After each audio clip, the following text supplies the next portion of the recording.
안녕하세요. 저는 아들 낳으라 마라 하시던 시어머니께 제 남편, 그러니까 그분의 아들을 반납해드린 여자입니다. 이 말을 하면 다들 웃지만 그 안엔 웃을 수만은 없는 진심이 담겨 있어요. 결혼이 인생의 무덤이라는 말을 예전엔 그냥 농담처럼 들었는데 제가 직접 무덤 속에 들어가 보니 알겠더라고요. 그리고 더 놀라운 건 무덤 속에서도 다시 나올 수 있다는 사실이었어요. 그 이야기를 이제부터 들려드릴게요. 처음 남편을 만났을 땐 너무 착한 사람이란 생각만 들었어요. 자기 의견보다는 제 말에 귀를 더 기울였고 대화를 할 때도 늘 조심스러웠죠. 지금 생각하면 그건 착한 게 아니라 단련된 습관이었어요. 자신의 생각이나 감정을 드러내지 않도록 가족 안에서 훈련된 자세였던 거죠. 남편의 집안은 지역에서도 알아주는 가업을 이어온 집이었어요. 3대째 금속 공장을 운영하고 있고 어른들 말로는 조상님이 조선시대 유명한 대장장이었대요. 그런 가문에 시집을 간다는 건 제게도 자부심이 될 수 있었어요. 하지만 시부모님의 관심은 온통 다른 데 있었죠. 우리 집 가업은 아들이 이어야 돼. 내가 그 아들을 낳아야 돼. 처음엔 그 말이 그렇게 무섭게 들리지 않았어요. 그냥 가볍게 웃으며 넘겼죠. 요즘 세상에 누가 진짜로 그런 말을 믿겠어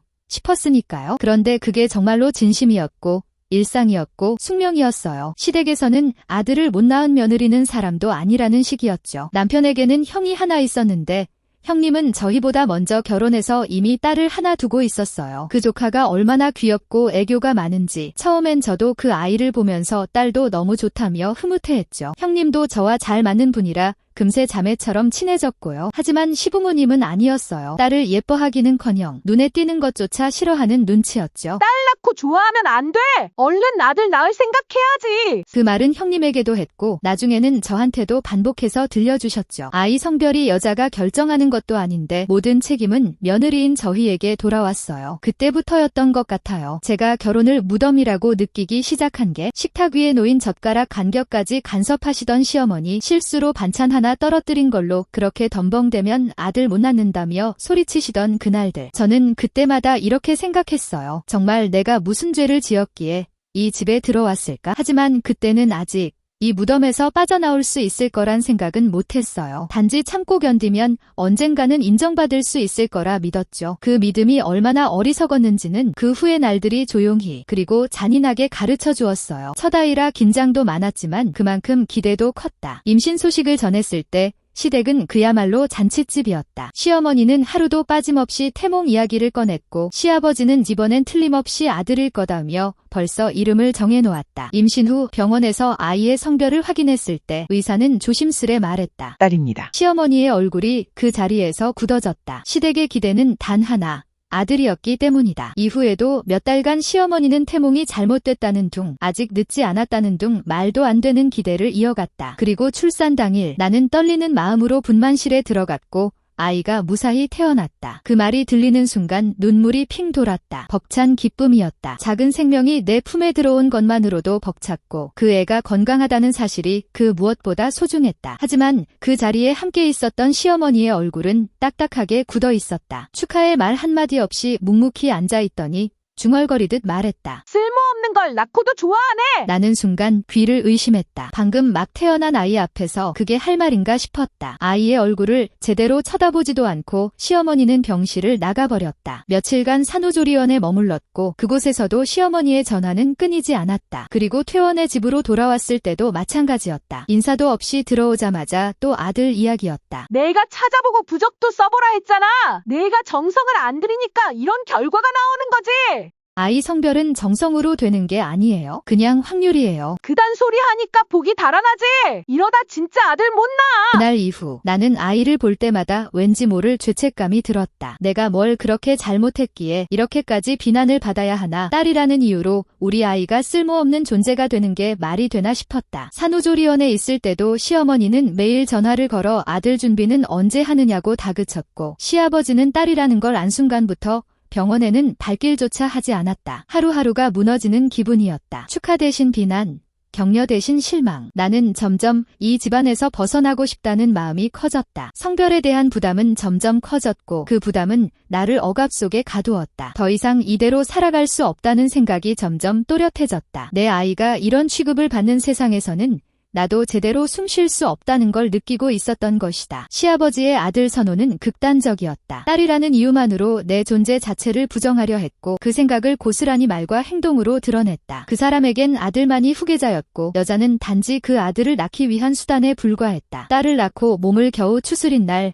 시댁에 들렀을 때 그는 내 얼굴을 보자마자 비웃는 듯한 표정으로 쳐다보았다. 내가 뭐랬냐. 그런 복 없는 애한테는 아들 못 붙는다고 했지. 너희가 내 말 안 듣고 설치니까 이런 일이 생긴 거야. 그 말은 칼처럼 날아와 꽂혔다. 처음에는 당황스러웠지만 이젠 화가 났다. 아이 성별이 마치 내 책임인 양 몰아가는 이 집안, 그 중에서도 가장 위에 있는 그 사람의 입에서 그런 말이 나온다는 건 나라는 인간 자체를 부정당하는 기분이었다. 그리고는 조용히 웃으며 내게 부적 한 장을 내밀었다. 이건 믿을 만한 무당이 직접 써준 거다. 다음번엔 꼭 아들이 나올 수 있게 이건 베개 밑에 두고 자라. 죄송하지만 전 이런 거 믿지 않아요. 그러니까 내가 이 모양이지. 요즘 것들은 기도도 정성도 없어. 어른들 말 들을 줄 알아야 복이 따르지. 그날 밤 나는 부적을 쓰레기통에 넣고 태워버리고 싶을 만큼 화가 났다. 정성을 강요하고 미신을 사실처럼 믿으며 내 몸과 마음을 지배하려 드는 그들의 태도가 참을 수 없었다. 시어머니와 함께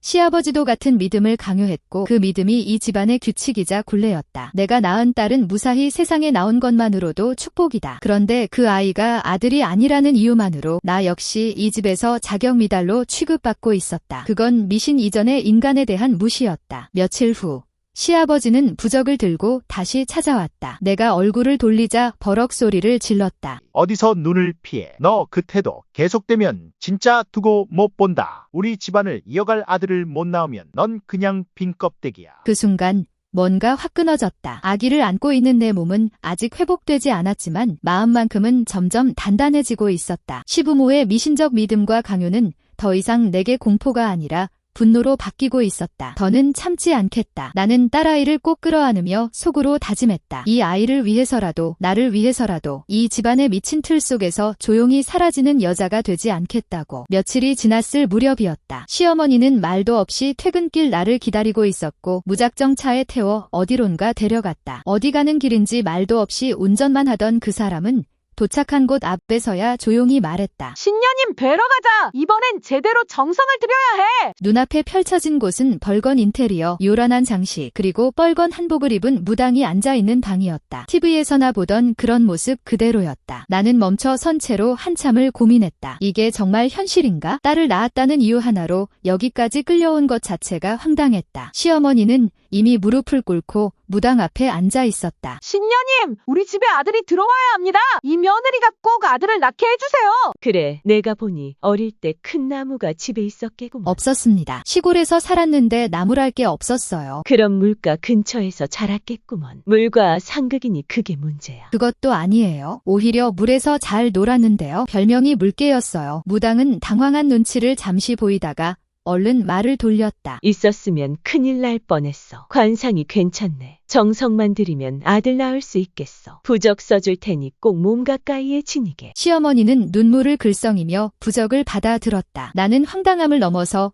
이제는 무력감까지 느껴졌다. 이 상황이 너무 비현실적이라 웃음조차 나오지 않았다. 이 부적만 있으면 다음엔 아들이다. 내가 잘 간직해야 해. 죄송하지만 전 이런 거 안 믿어요. 그냥 확률이에요. 성별은 미신으로 바꿀 수 있는 게 아니에요. 그러니까 아들이 안 생기는 거야. 정성이 부족하니 복이 달아나지. 넌 뭘 해도 부족해.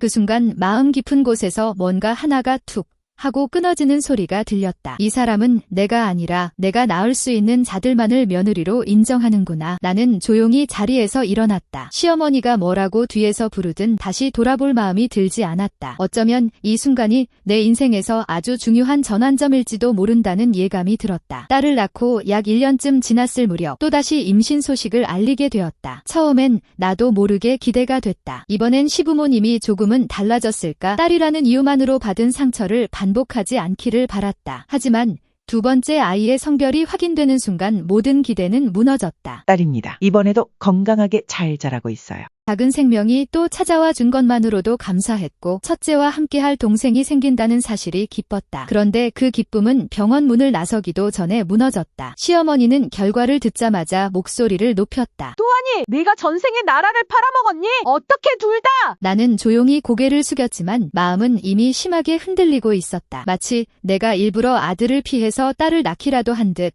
시어머니는 온갖 추궁과 조롱을 쏟아냈다. 내가 그렇게 부적 챙기라 했잖아. 뭘 했어? 정성을 다하라고 했지. 너는 뭘 해도 부족해. 아들 낳을 복이 없는 애야. 시아버지는 병원에는 함께 오지 않았지만 소식을 들은 직후 전화를 걸어와서 말했다. 이래서 여자가 밖으로 나돌면 안 되는 거야. 집에 들어앉아서 기도라도 했으면 결과가 달랐겠지. 더 이상은 안 되겠다 싶었다. 지금까지는 참아왔다. 어른들이니까, 남편의 부모니까 언젠가는 달라지겠지라는 헛된 기대 아래 웬만한 모욕은 넘겼다. 하지만 이제는 내 아이들까지 모욕당하고 있었다. 더는 가만히 있을 수 없었다. 그날 밤 남편에게 말했다. 당신 부모님, 이젠 선을 넘었어. 난 더 이상 그분들 앞에서 고개 숙이지 않을 거야. 내 아이를 위해서라도. 남편은 무겁게 고개를 끄덕였지만 말은 없었다. 그 역시 알았을 것이다. 아내가 한 발 내디뎠다는 걸 이제는 되돌릴 수 없다는 걸. 시어머니는 다음 날 다시 전화를 걸어 둘째 아이를 지우고 다시 준비하라는 말을 꺼냈다. 나는 전화기를 내려놓고 천천히 숨을 쉬었다. 그리고 마음속에서 처음으로 분노보다 더 단단한 것이 피어오르는 걸 느꼈다. 이제는 반격할 차례야. 그날 이후 나는 더 이상 침묵하지 않기로 했다. 말없이 넘기던 조롱에도 정당한 척 포장된 학대에도 반응하기로 했다. 내 아이들이 나를 보고 배울 세상을 위해 나는 마침내 처음으로 목소리를 낼 준비를 했다. 둘째 아이가 딸이라는 사실이 밝혀진 뒤 시부모의 태도는 더 악랄해졌다. 시어머니는 날마다 전화를 걸어 이대로는 안 된다며 아이를 지우고 다시 임신하라고 강요했고 시아버지는 더 노골적으로 내 존재를 무시했다. 그들의 태도는 이미 가족이라는 말이 무색할 만큼 차가웠고 나와 내 아이는 더 이상 이 집안에서 환영받지 못하는 존재가 되었다. 결정적인 날은 그리 멀지 않아 찾아왔다. 어느 날 저녁 남편이 퇴근 후 어색하게 내게 말했다. 부모님, 이 집을 정리하겠대. 정리한다고? 우리가 사는 이 집을? 원래 부모님 명의였잖아. 그걸 이제 파신대. 둘째도 이유로 그냥 더는 지원하고 싶지 않대. 말을 듣자마자 숨이 턱 막혔다. 이 집은 신혼 때부터 함께 살아온 내 돈과 시간, 노력으로 채운 공간이었다. 그런데 임신한 몸으로 아이와 함께 쫓겨날 판국이었다. 더 기막힌 건 남편이었다. 그는 그저 미안하다는 말만 반복할 뿐 어떤 대안도 제시하지 않았다. 나는 짐을 싸며 마음도 정리하기 시작했다. 친정 부모님께 전화를 걸었다. 그동안 말하지 않았던 시댁에서의 일, 아이의 성별로 인해 받았던 비난과 모욕, 이제는 집에서까지 내쫓기는 현실을 솔직히 털어놓았다. 어머니는 한참을 조용히 듣고 계시다가 곧장 말씀하셨다. 이제 그만해도 돼. 그런 집이면 더는 참고 살 이유 없어. 우리 돈 좀 모은 거 있어. 너랑 아이가 쉴 수 있는 집 당장이라도 구해줄게. 아버지의 목소리도 곧 들렸다. 이제라도 돌아와 줘서 고맙다. 내가 우리 딸이라는 게 얼마나 다행인지 모르겠다. 그 말을 듣는 순간 그동안 참아왔던 눈물이 왈칵 쏟아졌다. 혼자가 아니라는 걸, 누군가는 나를 믿고 있다는 걸 알게 된 그 순간 나는 확신했다. 이제 정말 끝내야겠구나. 남편은 여전히 중간에서 갈팡질팡했고 부모의 뜻을 거스를 생각이 없었다. 그 모습까지도 이제는 미련 없이 정리할 수 있었다. 나는 이혼을 결심했다. 더는 주저하지 않기로 했다. 그 집안에서 나를 필요로 한 건 아들을 낳을 수 있는 몸뿐이었다. 하지만 나는 사람이었다. 그리고 두 아이의 엄마였다. 더는 그 사실을 잊고 살지 않기로 했다. 친정 부모님의 품 안에서 나는 처음으로 진짜 숨을 쉴 수 있었다. 그날 밤 나는 조용히 잠들며 다짐했다. 이 아이들과 함께 다시 시작하겠다고. 이혼을 결심하고 나서도 현실은 쉽게 따라주지 않았다. 법적 절차를 생각하면 숨이 막혔고 아이들 얼굴만 보면 가슴이 저릿했다. 하지만 마음은 이미 돌아설 수 없는 강을 건넜다. 더는 그 집안과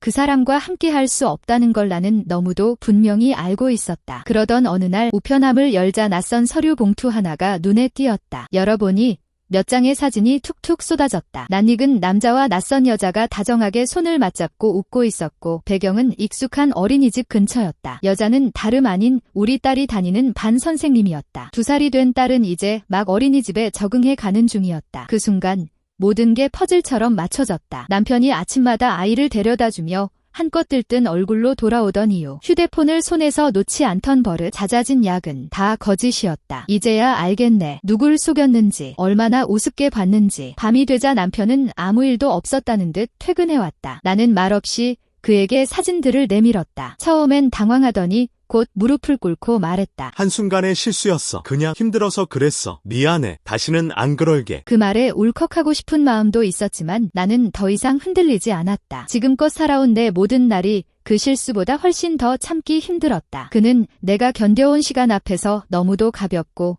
너무도 나약했다. 이튿날 나는 변호사 사무실을 찾았다. 서류를 작성하고 상담을 받고 나오는 길 마음 한쪽이 먹먹했다. 이제 진짜로 끝나는구나. 그래도 후회는 없었다. 친정 엄마에게 전화를 걸었다. 엄마, 나 진짜 이혼할 거야. 준비하고 있어? 잘했어. 늦지 않았어. 이젠 내 인생 살아. 우리가 옆에 있을게. 이혼 서류를 준비하는 내 손이 그 어느 때보다도 단단하게 느껴졌다. 이제 주저하지 않겠다. 나는 무너지지 않았고 더는 누구의 눈치도 보지 않을 것이다. 이 결심은 끝이 아니라 시작이었다. 시작.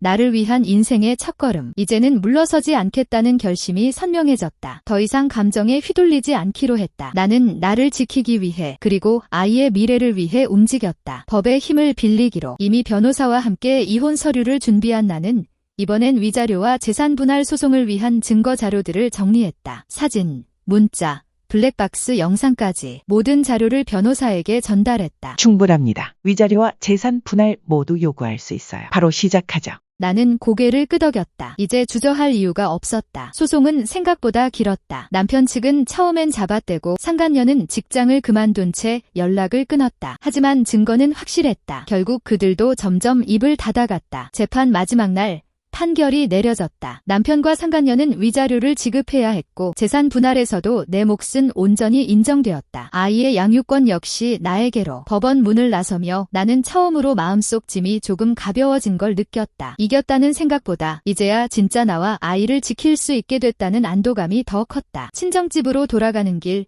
하늘을 올려다보았다. 햇살이 유난히 따뜻하게 느껴졌다. 엄마는 말없이 나를 꼭 안아줬고 나는 조용히 속삭였다. 이제 정말 괜찮아질 것 같아. 그리고 그날 밤 아이의 얼굴을 보며 다시 다짐했다. 이제부터는 오직 나와 아이만을 위한 삶을 살아갈 거라고. 그 누구에게도 휘둘리지 않고 내 목소리를 내며 살아갈 거라고. 법원의 판결이 난 이후 그 집안과 나는 완전히 다른 길을 걷기 시작했다. 남편은 더 이상 연락조차 하지 않았고 상간녀는 자취를 감췄다. 그렇게 조용히 마무리되는 듯했던 어느 날 익숙한 그림자가 내 직장 앞에 다시 나타났다. 시어머니였다. 너 정말 이혼까지 할 줄은 몰랐다.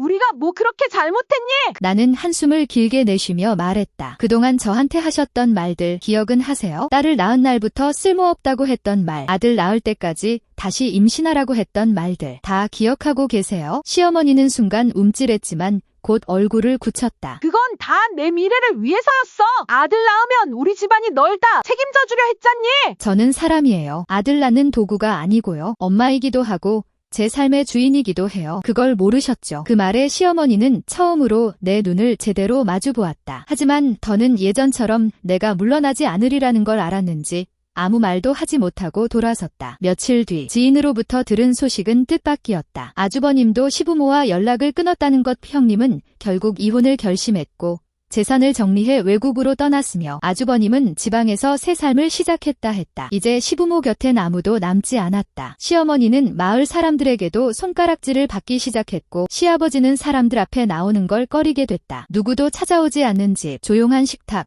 텅 빈 안방. 결국 그들은 둘이서만 서로의 쓸쓸함을 견뎌야 했다. 어떤 날 나도 모르게 떠올랐다. 그 집에서 받았던 말들과 표정들, 참았던 눈물들. 하지만 이제는 그 기억조차 나를 묶지 않았다. 나는 벌써 이 길을 벗어났고 더는 돌아보지 않기로 했다. 그들의 깨달음은 늦었고 나는 내 앞날을 걸어가는 중이었다. 이제는 완전히 끝이었다. 시댁과의 인연, 남편과의 부부관계, 억압과 침묵으로 점철된 날들이 모두 지나갔다. 긴 싸움이었다. 그리고 그만큼 지쳤지만 후회는 없었다. 나를 지켜낸 것이니까. 이제 나는 누구의 며느리도 아니었다. 누군가의 딸이기도 했지만 가장 중요한 건 내 삶을 살고 있다는 사실이었다. 작은 전셋집이었지만 따뜻했고 정리된 방 안엔 딸아이의 웃음소리가 가득했다. 친정 부모님은 여전히 곁을 지켜주셨고 나는 매일 출근하고 퇴근하면 딸아이와 저녁을 함께 먹으며 하루를 나눴다. 별거 없는 하루지만 이 평범한 일상이 나에겐 너무나도 소중했다. 우리 내일도 놀이터 갈 거지? 그리고 아이스크림도 먹자. 그럼 엄마가 그네 밀어줄게. 딸아이의 손을 꼭 잡고 걸어가는 길 위에서 나는 문득 깨달았다. 더는 누구에게도 증명하지 않아도 된다는 것.